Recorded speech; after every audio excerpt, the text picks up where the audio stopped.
Saudari-saudaraku yang terkasih, berjumpa kembali bersama saya Inspirasiku di Antara. Renungan harian Rabu 9 Juni, Pekan Biasa yang ke-10.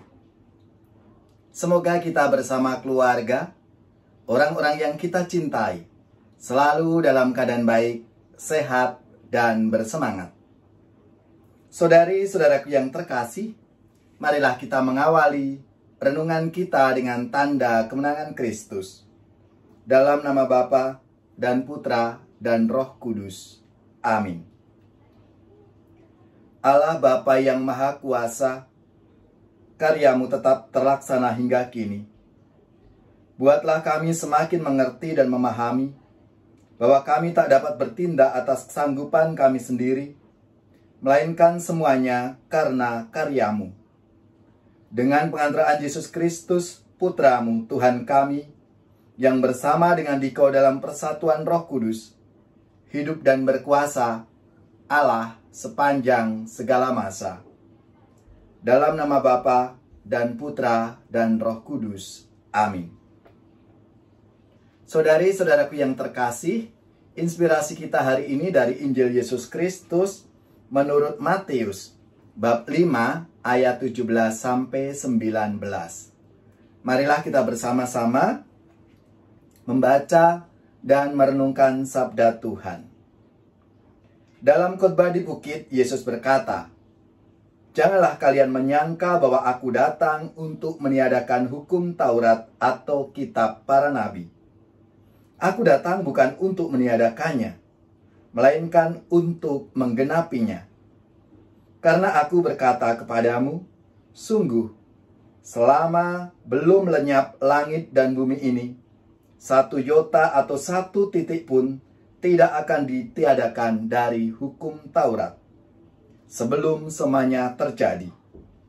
Karena itu, siapa yang meniadakan salah satu perintah Taurat sekalipun yang paling kecil, dan mengajarkannya demikian kepada orang lain, ia akan menduduki tempat yang paling rendah dalam kerajaan surga.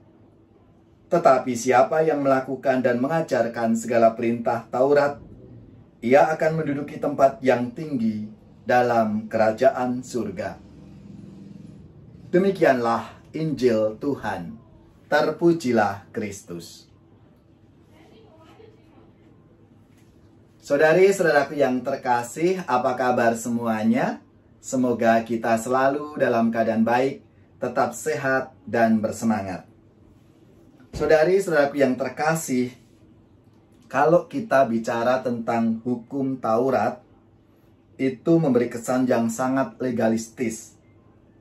Itulah sebabnya pada banyak tempat di dalam Injil, Yesus seringkali melanggar hukum Taurat. Misalnya, menyembuhkan orang sakit pada hari Sabat, tidak mencuci tangan sebelum makan, atau membiarkan muridnya memetik gandum pada hari Sabat. Oleh karena itu, orang merasa heran ketika dalam sabda Tuhan hari ini, Yesus mengatakan, "Jangan kamu menyangka bahwa aku datang untuk meniadakan hukum Taurat atau kitab para nabi. Aku datang bukan untuk meniadakannya, melainkan untuk menggenapinya." Ada orang yang berpikir bahwa perkataan itu mestinya bukan berasal dari Tuhan Yesus, mengingat ada begitu banyak pelanggaran yang dilakukan oleh Yesus terhadap hukum Taurat itu. Tapi tentu saja hal itu tidak benar, terutama setelah orang melihat apa yang dimaksud Yesus ketika mengatakan hal itu. Apa yang dimaksudkan oleh Yesus ketika dia mengatakan hal itu? Kalau orang-orang Yahudi menyebut hukum untuk 4 kategori. Yang pertama, mereka menyebut hukum untuk ke-10 perintah yang diberikan Yahweh melalui Musa. Yang kedua, mereka juga menyebut hukum untuk ke-5 buku pertama di dalam kitab suci, yang biasa disebut Pentateuch. Yang ketiga, mereka menyebut hukum dan kitab para nabi untuk seluruh kitab suci Perjanjian Lama. Lalu yang keempat, mereka menyebut hukum untuk setiap tradisi lisan dan peraturan yang dibuat oleh para nabi. Saudara-saudaraku yang terkasih, ada hukum dalam pengertian yang keempat inilah yang kiranya banyak yang dilanggar oleh Yesus, yaitu tradisi lisan dan peraturan yang diciptakan oleh para guru Yahudi yang seringkali ditentang dan dilanggar oleh Yesus dan dikecam oleh Santo Paulus. Alasannya apa? Karena melalui tradisi lisan dan aturan yang dibuat para guru agama Yahudi itu membawa hukum Taurat keluar dari maksud yang paling asli. Hukum Taurat yang mulanya hanya meletakkan prinsip-prinsip dasar tentang pedoman hidup, lalu diturunkan oleh mereka itu ke dalam aturan-aturan yang sangat detail, yang kadang-kadang tidak dimaksudkan oleh hukum Taurat itu sendiri. Jadi jauh dari tujuan dibuat peraturan atau hukum Taurat itu. Contohnya saja misalnya, perintah tentang menguduskan hari Sabat. Tujuan dari hukum itu adalah menyucikan hari Sabat dengan tidak bekerja. Tetapi dari hukum itu dibuat peraturan turunan sampai kepada tidak boleh berbuat sesuatu pada hari Sabat, termasuk berbuat baik pada hari Sabat itu. Yesus yang menyembuhkan orang pada hari Sabat dianggap telah melanggar aturan hukum Sabat karena melakukan pekerjaan.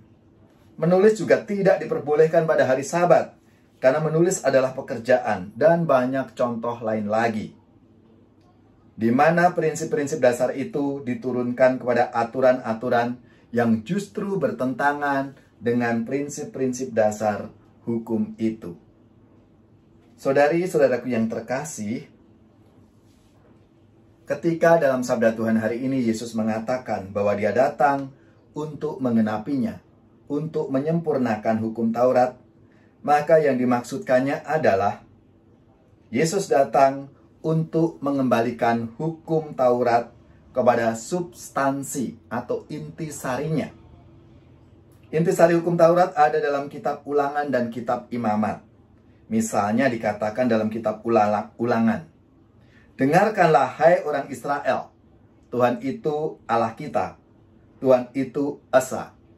Kasihilah Tuhan Allahmu dengan segenap jiwamu dan dengan segenap tenagamu." Sedangkan di dalam kitab Imamat dikatakan, "Kasihilah sesamamu manusia seperti dirimu sendiri."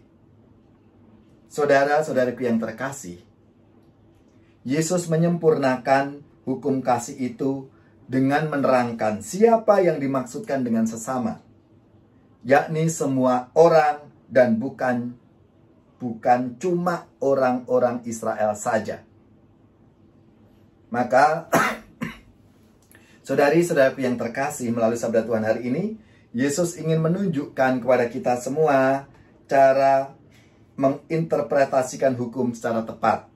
Tidak boleh berhenti pada apa yang tertulis dalam hukum itu, tetapi juga memahami maksud di balik peraturan atau hukum-hukum itu. Semua hukum yang bertentangan dengan hukum kasih tidak patut kita ikuti. Karena hukum yang terbesar sebagaimana yang disampaikan oleh Yesus dalam sabda Tuhan hari ini adalah mengasihi Tuhan dan sesama. Saudara-saudaraku yang terkasih, semoga inspirasi sabda Tuhan hari ini senantiasa terus menginspirasi kita untuk berbuat baik kepada Tuhan, kepada sesama, sebagai perwujudan hukum kasih kita itu. Ajarilah kami bahasa cintamu, agar kami dekat padamu ya Tuhanku. Ajarilah kami bahasa cintamu, agar kami dekat padamu.